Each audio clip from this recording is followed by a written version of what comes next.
मेरी बहनों, इस वीडियो में हम आपको ऐसा दर्दनाक वाक़या बताने वाले हैं कि जिसे सुनकर आपकी आंखें भर जाएंगी।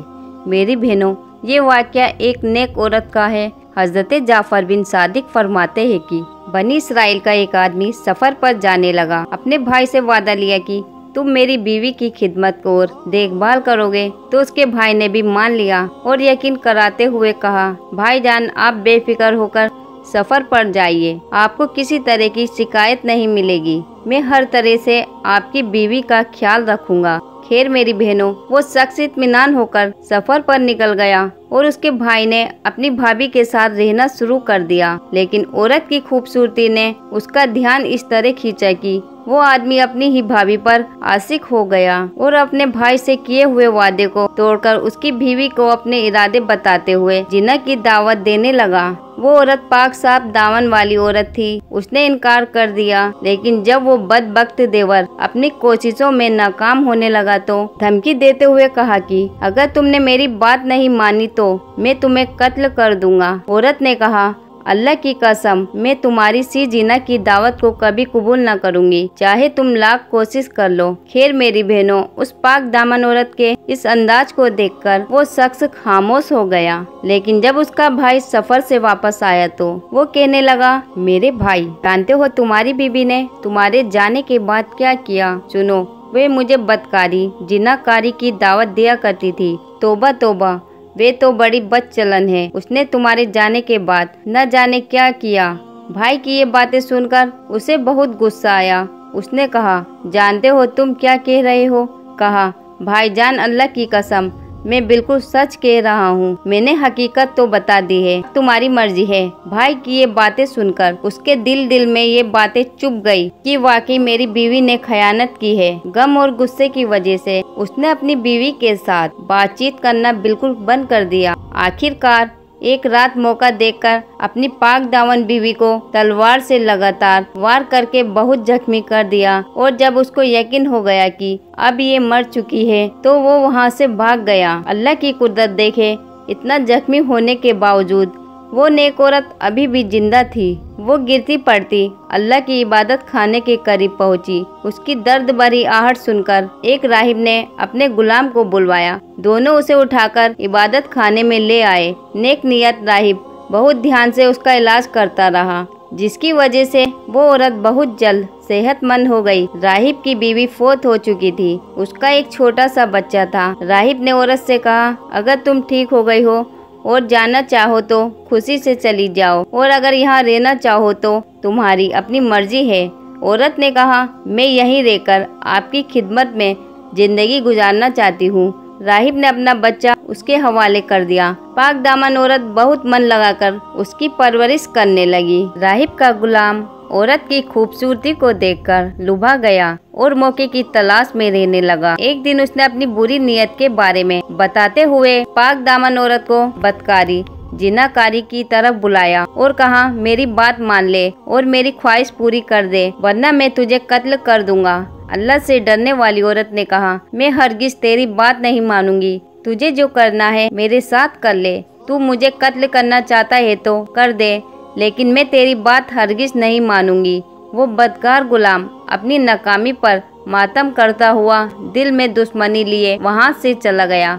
और जब रात हुई तो वो गुलाम औरत के पास आया। बच्चा उसकी गोद में रो रहा था। वो उसे बहला रही थी। जालिम गुलाम ने तेज छुरी से बच्चे का गला काट दिया और कुछ ही देर में उसने तड़प तड़प कर जान दे दी। गुलाम दौड़कर उस राहिब के पास गया और कहा, हुजूर, क्या आप जानते हैं कि उस मेहमान खबीस औरत ने क्या कारनामा किया है? क्या आपको मालूम है उसने आपके नन्हे मुन्ने बच्चे के साथ क्या सुलूक किया है? आपने उसके साथ एहसान किया, लेकिन उसने आपके बच्चे के साथ बहुत बुरा सुलूक किया है। इसी जालिम औरत है। राहिब गुलाम की बातें सुनकर बहुत गुस्सा हुआ और परेशान होकर बोला, तेरा नाश हो, तू मुझे बता तो सही, उसने मेरे बच्चे के साथ किया क्या है? कहा, हुजूर, उसने आपके लाडले बच्चे को ज़िबा कर डाला है। अगर यकीन नहीं आता तो चलकर खुद ही अपनी आंखों से देख लीजिए। जब राहिब दौड़ता हुआ वहां पहुंचा तो देखा कि वाकई बच्चे का गला कटा हुआ है और उसका जिस्म खून से लथपथ है। राहिब ने औरत से पूछा, मेरे बच्चे को क्या हुआ है? औरत ने कहा, मैंने उसके साथ कुछ नहीं किया है, बल्कि आपके गुलाम ने मुझे जिना की दावत दी और जब मैंने इनकार किया तो इस शख्स ने बच्चे को ही कत्ल कर दिया। मैं इस मामले से बिल्कुल बेकसूर हूँ। राहिब ने कहा, अल्लाह की बंदी, तूने अपने मामले में मुझे शक में डाल दिया है। अब मैं नहीं चाहता कि तू मेरे साथ रहे। ये 50 दिनार ले और जहाँ तेरा जी चाहे चली जा। ये दिनार तेरी जरूरत में काम आएंगे। औरत ने 50 दिनार लिए और अल्लाह की रहमत से उम्मीद लगाते हुए एक अनजान मंजिल की तरफ चल पड़ी। जब वो एक बस्ती के पास से गुजरी तो देखा कि बहुत भीड़ लगी हुई है और एक आदमी को फांसी दी जा रही है। बस्ती का सरदार भी वहीं मौजूद था।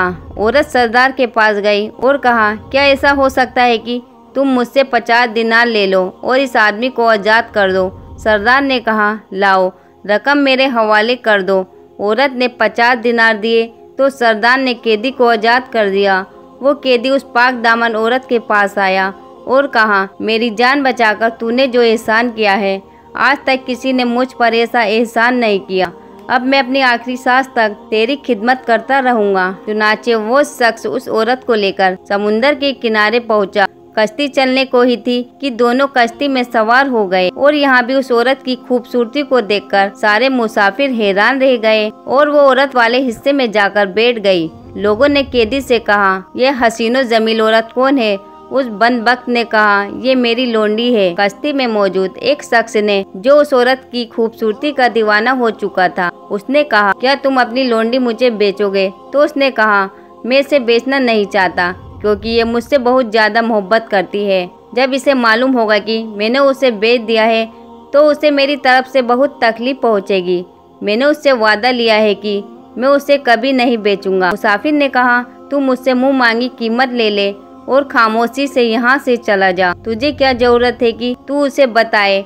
लालची और एहसान फरामोश धोखेबाज कैदी ने पैसों की लालच में आकर मुसाफिर से बहुत सारा पैसा लिया और कश्ती से उतर गया। मुसाफिर ने उसे खरीदते वक्त तमाम मुसाफिरों को गवाह बना लिया। वे नेक औरत चूंकि औरत वाले हिस्से में बैठी थी, इसलिए इस मामले को वे न जान पाई।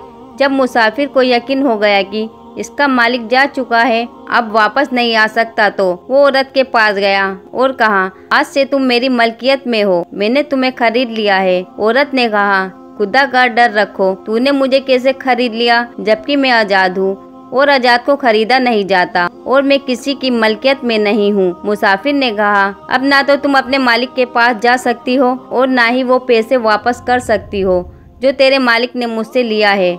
मैंने एक बड़ी कीमत देकर तुझे खरीदा है और तमाम मुसाफिर इस बात पर गवाह है। अगर यकीन नहीं आता तो इनसे पूछ लो। सब मुसाफिरों ने कहा, अल्लाह की बंदी, इसने वाकई तुझे खरीद लिया है, हम सब इस बात पर गवाह है। उस पाक दामन औरत ने कहा, तुम्हारा सत्यानाश हो, अल्लाह से डरो, खुदा की कसम मैं आजाद हूँ। आज तक कभी कोई मेरा मालिक नहीं बना, मैं किसी की लोंडी नहीं हूँ। तुम सब इस मामले में अल्लाह से डर जाओ।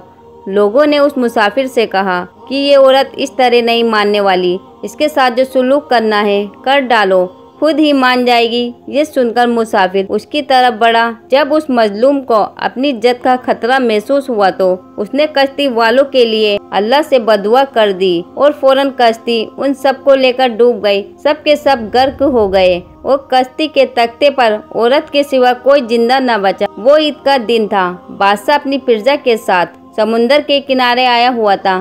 तमाम लोग खुशियां मना रहे थे। जब बादशाह ने कश्ती को डूबते हुए देखा तो फौरन अपने गुलामों को हुक्म दिया कि जल्दी से कश्ती वालों की मदद को पहुंचो। सिपाही जब वहां पहुंचे तो उस नेक औरत के अलावा कोई जिंदा न मिला।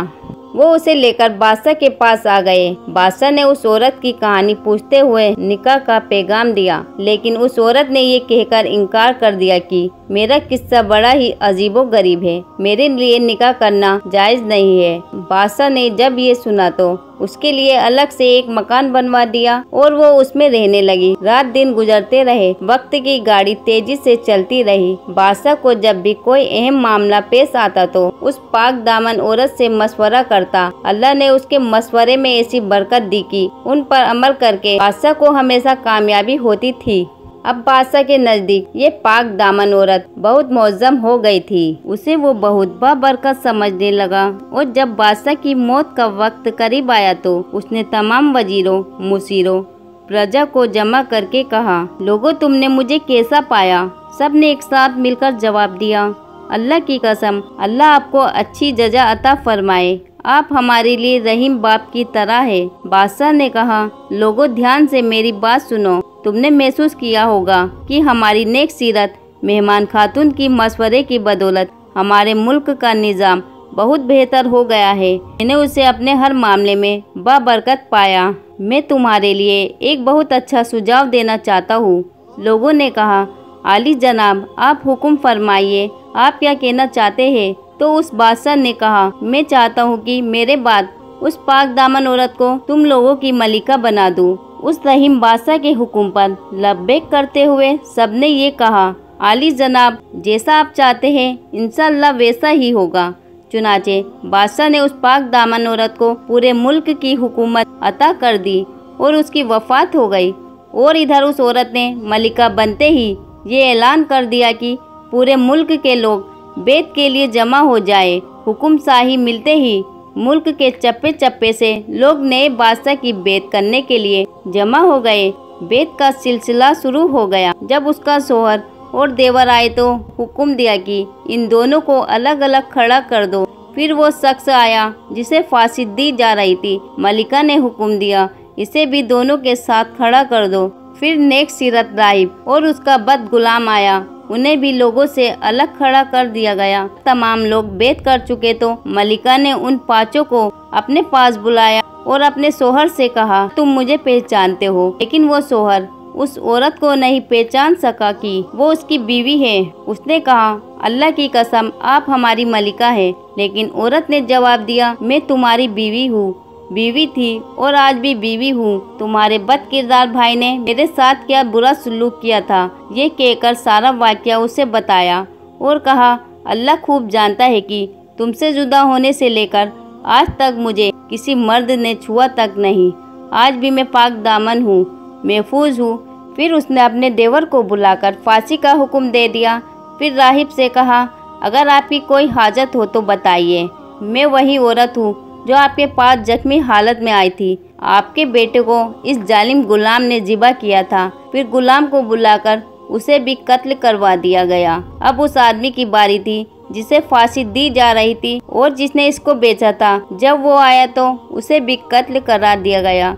उसकी लाश चौराहे पर लटका दी गई और यूं वो अपने बद अंजाम को पहुंच गया। मेरी बहनों, उस औरत ने इस तरह अपनी इज्जत की हिफाजत की और अपने पहले वाले शोहर के साथ रहने लगी। मेरी बहनों, हम उम्मीद करते हैं कि आपको ये वीडियो बहुत पसंद आई होगी। वीडियो पसंद आने की सूरत में लाइक और शेयर जरूर कीजिएगा। मिलते हैं इंशाअल्लाह ताला एक नई अगली वीडियो के साथ। अल्लाह हाफिज।